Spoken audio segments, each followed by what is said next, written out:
तिला लग्न मोडणं महत्वाचं वाटलं नाही, तिनं थेट होणाऱ्या नवऱ्याला मारलं. तिनं आपल्या वडिलांच्या मैत्रीचा विचार केला नाही, तिनं तरुण पोराचा जीव घेतला. तिनं प्रेमासाठी, तिच्या लफड्यासाठी 2 संसार उद्ध्वस्त केले, अडचणीत आणले, बदनाम केले. फक्त तिनं, ती दारुडी होती, ती पार्ट्या करायची, ती मित्राला, तिच्या बॉयफ्रेंडला घेऊन अख्ख्या सगळीकडे फिरायची. तिनं होणाऱ्या नवऱ्याला अशा पद्धतीनं ट्रॅप केला, कळू दिलं नाही आणि शेवटी लोहगडावर जीव घेतला. तिनं पहिलं आपल्या बॉयफ्रेंड सोबत लग्न केलं. तिनं अगोदर तिच्या मांगेमध्ये जो सिंदूर असतो, कुंकू असतं, ते मित्राकडून लावून घेतलं आणि नंतर ह्या वडिलांच्या मित्राच्या मुलासोबत त्या ठिकाणी लग्न करण्याचं ठरवलं. तिनं लग्न मोडलं असतं तर त्याचा जीव वाचला असता. तिनं जर स्वतः ठरवलं असतं की मलाही जगायचंय, माझ्या कुटुंबाचीही बदनामी नाही झाली पाहिजे, तो पण जगला पाहिजे, त्यांच्या कुटुंबाची सुद्धा बदनामी नाही झाली पाहिजे, एकच पर्याय केला असता तर त्या पोराचा जीव वाचला असता. ही पोरगी इतकी निष्ठुर, इतकी वाईट किंवा इतकी भयानक विचाराची का निघाली, जिनं त्या तरुण पोराच्या, कवळ्या पोराचा जीव घेतला. ते पोरग म्हणजे केतन अग्रवाल आणि ती मारणारी, जीव घेणारी मुलगी म्हणजे सिया गोयल. मी पुण्यातल्या प्रकरणाबद्दल, लोणावळ्याजवळच्या लोहगड किल्ल्यावर जी घटना घडली आणि ज्या गोष्टी आता समोर येत आहेत, कल्पना करणार नाही. जे मुद्दे पोलिसांच्या तपासामध्ये समोर आले, आपल्या कल्पनाशक्तीच्या किंवा विचारशक्तीच्या बाहेरचे आहेत. आणि असे मुद्दे जे या विषयावर खरं तर चर्चा करणंच काय, विचार करणंच काय, या सगळ्या गोष्टीचा म्हणजे सर्वसाधारण पद्धतीनं बारकाईनं जर एक चिकित्सात्मक विचार केला तर एखादी 20, 22, 25 वर्षाची पोरगी, श्रीमंताच्या घरात वाढलेली, जिला आयशो आराम आणि मौज मजाच माहितीये, ती एवढ्या खालच्या थराला जाऊन, भयानक स्तराला जाऊन कशी काय करू शकते. तिनं ज्या 5 गोष्टी गुगलवर सर्च केला, तुम्हाला मी या ठिकाणी सांगणार आहे, तुमचं डोकं चालणार नाही. त्याचं कारण असं आहे, तिनं सगळी माहिती सर्च केली. कायद्यामध्ये काय शिक्षा आहे, आपल्याला कशी पोलीस कोठडी, कशी शिक्षा होईल आणि याच्यातून वाचता कसं येईल, सगळ्या गोष्टीचं प्लॅनिंग केलं. आणि ती स्वतः स्त्री आहे, मग तिला याच्यातून कशा पद्धतीनं थोडीफार मदत होईल, या सगळ्या गोष्टी सर्च करून एका पोराला मारलं.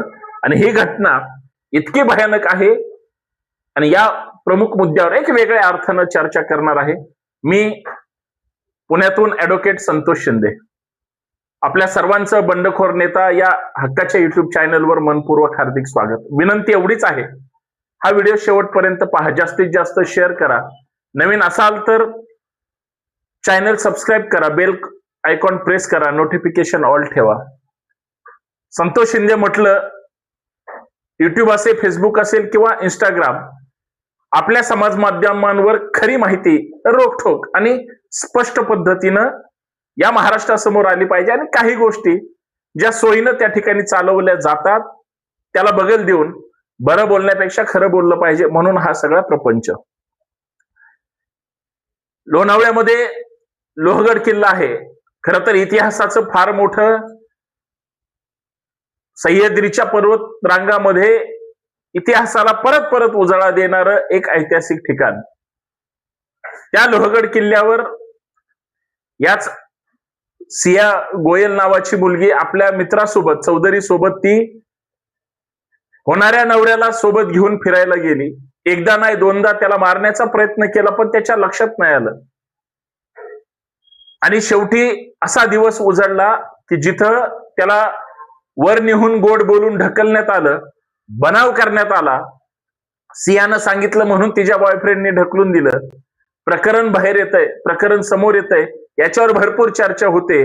पण हे सगळं करण्यासाठी, हे सगळं केलंय, हे सगळं तुम्हाला माहितीये, परंतु हे सगळं करण्यासाठी तिचं जे डोकं चाललं ते कशावर, तर मोबाईल मधून गुगल क्रोमला जाऊन गुगल सर्च करून तिनं 5 गोष्टी सर्च केल्या ज्या भयानक आहेत. म्हणजे एखाद्या गुन्हेगाराला जर गुन्ह्यातून वाचायचं असेल तर तो पहिला वकील शोधतो, वकिलाला सगळी कहाणी सांगतो, आणि जरी तो त्यानं एखादी हत्या केली असेल, गुन्हा केला असेल, तर तो मी केली परंतु या कारणामुळे केली, आणि मग वकील त्याला सोडवण्यासाठी मदत करेल. परंतु ज्या व्यक्तीची हत्या झाली त्या कुटुंबातली माणसं मात्र ज्यानं हे सगळं कृत्य केलं त्याला शिक्षा झाली पाहिजे म्हणून प्रयत्न करतील. परंतु या सिया नावाच्या मुलीनं या दोन्ही गोष्टीपेक्षा आपल्या होणाऱ्या नवऱ्याला मारायचंय, तर मग समजा मी त्याची हत्या केली, मी त्याला ढकललं, तर पहिला तिनं सर्च काय केलं, तर पोलीस कोठडीमध्ये तिला पोलीस मारतील का, तिची रिमांड किती दिवसाची असेल, पोलीस तिला कशी ट्रीटमेंट देतील, या सगळ्या गोष्टी तिनं सर्च केल्या. म्हणजे आपण आरोपी म्हणून त्या ठिकाणी घेऊन गेल्यानंतर, संशयित आरोपी म्हणून घेऊन गेल्यानंतर जी काही पोलीस ट्रीटमेंट देतील त्याची मनाची तयारी या पोरीनं करून ठेवली. बघा किती भयानक. दुसरी गोष्ट सर्च केली की या गुन्ह्यामध्ये तिला किती दिवस, म्हणजे समजा 5 दिवसाची 8 दिवसाची पोलीस कोठडी मिळाली तर परत एकदा पोलीस अजून तपासासाठी मागू शकतात. तर तिनं हे सर्च केलं की एकूण किती दिवस आपण पोलीस कोठडीमध्ये राहू शकतो, आणि याच बरोबर आपली पोलीस कोठडीत असताना जामीन होऊ शकते का, त्यासाठी काय करावं लागेल. तिसरं महत्वाचं सर्च केलं की जर मला न्यायालयीन कोठडी मिळाली, जी पोलीस कोठडीमध्ये आपल्याला ज्या पद्धतीनं समजा टॉर्चर केलं असेल, मारहाण केलं असेल, माहिती काढून घेतली असेल किंवा काहीच नाही केलं आणि पोलिसांच्या प्रश्नांना उत्तरं दिली, तर साहजिक आहे माननीय न्यायालय त्यांना लगेच जामीन तर देणार नाही, एमसीआर देईल, म्हणजे न्यायालयीन कोठडी, जेलमध्ये जावं लागेल. तर जेलमध्ये किती दिवस राहावं लागेल, आणि जेलमध्ये राहिल्यानंतर आपला वकील आपल्या बाजूने जे काही डिफेन्स करणार आहे त्यासाठी कुठल्या पद्धतीचे, आणि हा जो तिसरा मुद्दा, याच्यात आपल्यावर जे काही सेक्शन आहेत त्याच्यातून पळवाटा काय. चौथी गोष्ट तिनं सर्च केली, एक सूर्यवंशी नावाच्या महिलेने तिच्या नवऱ्याला ज्या पद्धतीनं मारला आणि मागच्या महिन्यामध्ये 2-3 आठवड्यापूर्वी तिला जामीन मिळाला, तर तिला कुठल्या ग्राउंड्सवर जामीन मिळाला, काय तिनं त्या ठिकाणी तिच्या वकिलांनी डोकं लावलं, या सगळ्या गोष्टीची माहिती घेतली. आणि सगळ्यात महत्वाची 5वी गोष्ट म्हणजे मी या सगळ्या गुन्ह्यातून सही सलामत, म्हणजे होणाऱ्या नवऱ्याला मारून आपल्या प्रियकराला सोबत घेऊन कशा पद्धतीनं बाइज्जत बाहेर पडता येईल. कारण स्वतः तिनं ढकललेलं नाही, तिनं तिच्या मित्राला सांगितलं. शेवटी बळीचा बकरा जर कोण होणार असेल तर तिचा मित्र होणार. म्हणजे या गोष्टी जर बारकाईनं लक्षात घेतल्या, म्हणजे त्या अर्थाने तर तिला फक्त शुद्ध प्लॅनिंग करूनच त्याला मारायचं होतं. मला प्रश्न हाच पडला, एवढ्या 5 गोष्टी सर्च करण्यापेक्षा आणि त्याला मारून टाकण्यापेक्षा यांची तर खानदानी दुश्मनी नव्हती. या मुलीचे आणि त्या केतनचे वडील दोघं सख्खे मित्र होते, ते दोघेही मारवडीच होते. म्हणजे या मुलीचे वडील पुण्यातील ड्रायफ्रूटचे फार मोठे होलसेलर आहेत, डिस्ट्रीब्युटर आहेत, पैशावाली पार्टी आहेत.